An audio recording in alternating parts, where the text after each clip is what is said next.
আসসালামু আলাইকুম। সংবাদে আপনাদের সবাইকে স্বাগত জানাচ্ছি। আমি ফিরোজ তোহা। শুরুতেই সংবাদ শিরোনাম। বাংলাদেশের সর্বশেষ গুরুত্বপূর্ণ আপডেট সংবাদে আপনাকে স্বাগত। শুরুতেই সংবাদ শিরোনাম, পরে বিস্তারিত। প্রথমে জানাবো, ওদের গুলি করো হাসিনার নির্দেশ নিয়ে এবার আল জাজিরার ইনভেস্টিগেশন। গত বছর শিক্ষার্থীদের নেতৃত্বে হওয়া আন্দোলন দমনে প্রাণঘাতী অস্ত্র ব্যবহারের অনুমোদনে তৎকালীন প্রধানমন্ত্রী শেখ হাসিনা নিজেই দিয়েছিলেন। সম্প্রতি বিবিসির যাচাই করা একটি কথোপকথনের অডিও রেকর্ডিং ফাঁস হওয়ার পর একই ধরনের বিষয় নিয়ে অনুসন্ধানী প্রতিবেদন প্রকাশ করেছে আল জাজিরা। এ বিষয়ে গুরুত্বপূর্ণ সংবাদ জানাবো, সঙ্গেই থাকুন। এরপর জানাবো, রাজধানীর মাইলস্টোন স্কুল অ্যান্ড কলেজে ঢুকেই দুটি লাশ দেখতে পায় সেনাবাহিনীর প্রথম রেসপন্ডিং টিম। ঢাকার উত্তরার মাইলস্টোন স্কুল অ্যান্ড কলেজে প্রশিক্ষণ বিমান বিধ্বস্ত হওয়ার পর সেনাবাহিনীর প্রথম রেসপন্ডিং দল স্কুলে ঢুকে প্রথমেই দুটি মরদেহ দেখতে পায়। আজ বিকেলে ঘটনাস্থলে সাংবাদিকদের এই কথা জানান উদ্ধার কাজে অংশ নেয়া সেনাবাহিনীর ৪৩ রেজিমেন্ট ব্যাটালিয়নের কমান্ডার মেজর মেহেদী হাসান। এদিকে রাজধানীর আগারগাঁও পাসপোর্ট অফিসে দালাল ধরতে র্যাবের বিশেষ অভিযান। রাজধানীর আগারগাঁও পাসপোর্ট অফিসে দালাল বিরোধী ভ্রাম্যমাণ আদালত পরিচালনা করেছে র্যাপিড অ্যাকশন ব্যাটালিয়ন র্যাব। আর সকাল থেকে এই অভিযান শুরু হয় বলে জানায় র্যাব ২ এর সিনিয়র এএসপি আসিফ মাহমুদ। এদিকে সাবেক প্রধান বিচারপতি খায়রুল হকের দৃষ্টান্তমূলক শাস্তি চায় বিএনপি এবং জামাত। গ্রেপ্তার সাবেক বিচারপতি এবিএম খায়রুল হকের দৃষ্টান্তমূলক শাস্তি চেয়েছে বিএনপি এবং জামাত ইসলামের আমির। দেশের যে রাজনৈতিক সংকট তৈরি হয়েছে তার জন্য তিনি শতভাগ দায়ী বলে মন্তব্য করেছেন বিএনপির মহাসচিব মির্জা ফখরুল ইসলাম। এবং সর্বশেষ জানাবো, গাজায় অনাহারে আরও ১৫ জনের মৃত্যু। গাজায় প্রতিদিন ইহুদিবাদী ইসরায়েলের বিমান হামলা অব্যাহত রয়েছে। এছাড়াও সেখানে কোনো ত্রাণ সহায়তা প্রবেশ করতে দিচ্ছে না ইহুদিবাদী ইসরায়েলি অবস্থায় গাজায় না খেতে পেয়ে আজ ১৫ জন মানুষের মৃত্যু হয়েছে। এছাড়া ইহুদিবাদী ইসরায়েলের হামলায় মারা গেছে অন্তত ৯৯ জন। প্রিয় দর্শক, এতক্ষণ শুনছিলেন সংবাদ শিরোনাম, এবারে বিস্তারিত।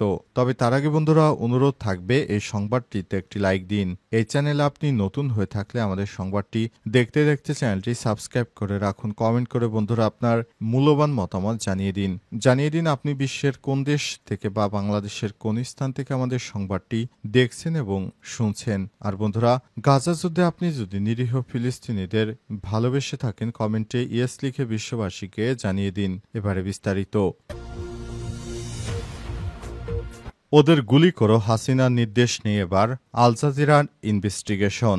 গত বছর শিক্ষার্থীদের নেতৃত্বে হওয়া আন্দোলন দমনে প্রাণঘাতী অস্ত্র ব্যবহারের অনুমোদন তৎকালীন প্রধানমন্ত্রী শেখ হাসিনা নিজেই দিয়েছিলেন। সম্প্রতি বিবিসির যাচাই করা একটি কথোপকথনের অডিও রেকর্ডিং ফাঁস হওয়ার পর একই ধরনের বিষয় নিয়ে অনুসন্ধানী প্রতিবেদন প্রকাশ করেছে আল জাজিরা। প্রতিবেদনে বলা হয়েছে, প্রাক্তন প্রধানমন্ত্রী শেখ হাসিনা গত বছর তার সরকারের নীতির বিরুদ্ধে প্রতিবাদরত শিক্ষার্থীদের উপর মারাত্মক অস্ত্র ব্যবহার যেখানে পাওয়া যাবে সেখানেই গুলি করার একটি খোলা আদেশ জারি করেছেন।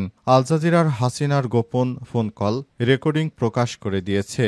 দেশে আন্তর্জাতিক অপরাধ ট্রাইব্যুনাল অনুসারে গত কয়েক সপ্তাহ ধরে রক্তাক্ত বিক্ষোভ এবং সরকারি বাহিনী নৃশংস অভিযানে প্রায় ১৪০০ জন নিহত এবং ২,০০০-এর বেশি আহত হওয়ার পর ১৫ বছর ধরে বাংলাদেশ শাসনকারী হাসিনা ৫ আগস্ট পদত্যাগ করে এবং ভারতে পালিয়ে যায়। আল জাজিরার ইনভেস্টিগেশন ইউনিট এআই কারসাজি হয়েছে কিনা যাচাইয়ের জন্য ফরেনসিক বিশেষজ্ঞদের মাধ্যমে রেকর্ডিংগুলো বিশ্লেষণ করে এবং ভয়েস ম্যাচিংয়ের মাধ্যমে কলকারীদের শনাক্ত করা হয়। সেখান থেকে জানা গেছে, শেখ হাসিনা নির্দেশ দিয়েছিল যে যেখানে পাও সেখানে শিক্ষার্থীদের গুলি করে হত্যা করো। আর বিষয়টি নিশ্চিত করেছেন এই ভয়েসগুলো শেখ হাসিনার। তার নির্দেশে শিক্ষার্থীদের হত্যা করা হয়েছে। বাংলাদেশে প্রায় ১,৬০০ জন মানুষকে তার নির্দেশে গুলি করে হত্যা করা হয়েছিল।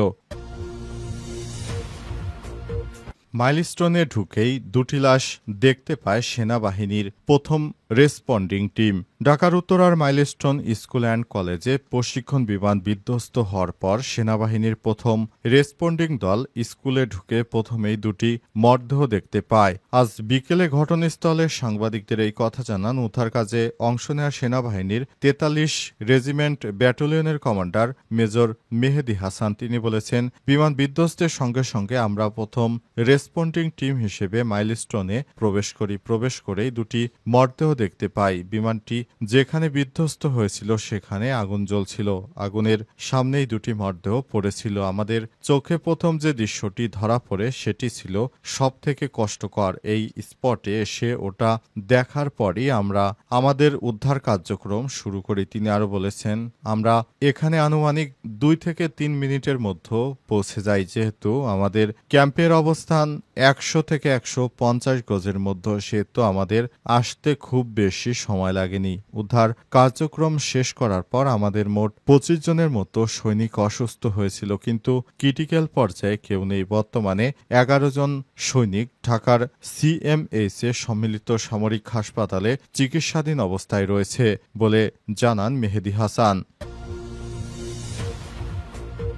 রাজধানীর আগারগাঁয়ে পাসপোর্ট অফিসে দালাল ধরতে র্যাবের বিশেষ অভিযান। রাজধানীর আগারগাঁও পাসপোর্ট অফিসে দালাল বিরোধী ভ্রাম্যমাণ আদালত পরিচালনা করেছে র্যাপিড অ্যাকশন ব্যাটালিয়ন র্যাব। আর সকাল থেকে অভিযান শুরু হয় বলে জানায় র্যাব 2 এর সিনিয়র এএসপি আসিফ। তিনি জানান, রাজধানীর শেরেবাংলা থানার আগারগাঁও পাসপোর্ট অফিসে দালাল বিরোধী মোবাইল কোর্ট অভিযান চলছে। অভিযান শেষে বিস্তারিত জানানো হবে। এর আগে গত বছরের 18 আগস্ট মনসুর আহমেদ নামের একজন দালালকে আটক করে সেনাবাহিনীর হাতে তুলে দেয় শেরেবাংলা কৃষি বিশ্ববিদ্যালয়ের শিক্ষার্থীরা। গত বছর 1 এপ্রিল আগারগাঁও পাসপোর্ট অফিস এলাকায় দালাল বিরোধী অভিযান পরিচালনা করে 12 জনকে বিভিন্ন মেয়াদে কারাদণ্ড এবং অর্থদণ্ড দিয়েছে র্যাবের ভ্রাম্যমাণ আদালত। তবে গত বছরের 25 জানুয়ারি দালালের সঙ্গে আনসার সদস্যদের যোগসাজশ পায় দুর্নীতি দমন কমিশন। দুদক পরে 3 আনসারকে প্রত্যাহার করে আগারগাঁও পাসপোর্ট অফিসে দিয়ে আসা হয়। এ অবস্থায় বর্তমান সরকারের অধীনে দালাল বিরোধী অভিযান শুরু করেছে র্যাবের কর্মকর্তারা। দেশের বিভিন্ন জেলায় দালাল ধরতে র্যাব ইতিমধ্যেই সক্রিয় ভূমিকা পালন করতে শুরু করেছে। সারা দেশব্যাপী অভিযানে সব দালালদেরকে ধরে ধরে র্যাব শাস্তির আওতায় নিয়ে আসবে, যারা দীর্ঘদিন ধরে সব এলাকায় থেকে মানুষকে হয়রানি করছে, মানুষের কাছ থেকে টাকা নিয়ে কাজ করছে। গাজায় অনাহারে একদিনে 15 জনের মৃত্যু। ফিলিস্তিনের অবরুদ্ধ গাজা উপত্যকায় মাত্র একদিনে অনাহারে মারা গেছে অন্তত 15 জন। মৃতদের মধ্যে মাত্র 6 সপ্তাহ বয়সী এক নবজাতক শিশু রয়েছে। খবর আল জাজিরার। মূলত দীর্ঘদিন ধরেই ক্ষুধার্ত দারিদ্র মুখোমুখি উপত্যকাটিতে সংকট আরও ভয়াবহ রূপ নিচ্ছে বলে জানিয়েছে স্বাস্থ্য কর্মকর্তারা। প্রতিবেদনে বলা হয়েছে, অনাহারে মারা যাওয়া 6 সপ্তাহ বয়সী ওই শিশুর নাম ইউসুফ আবু জাহির।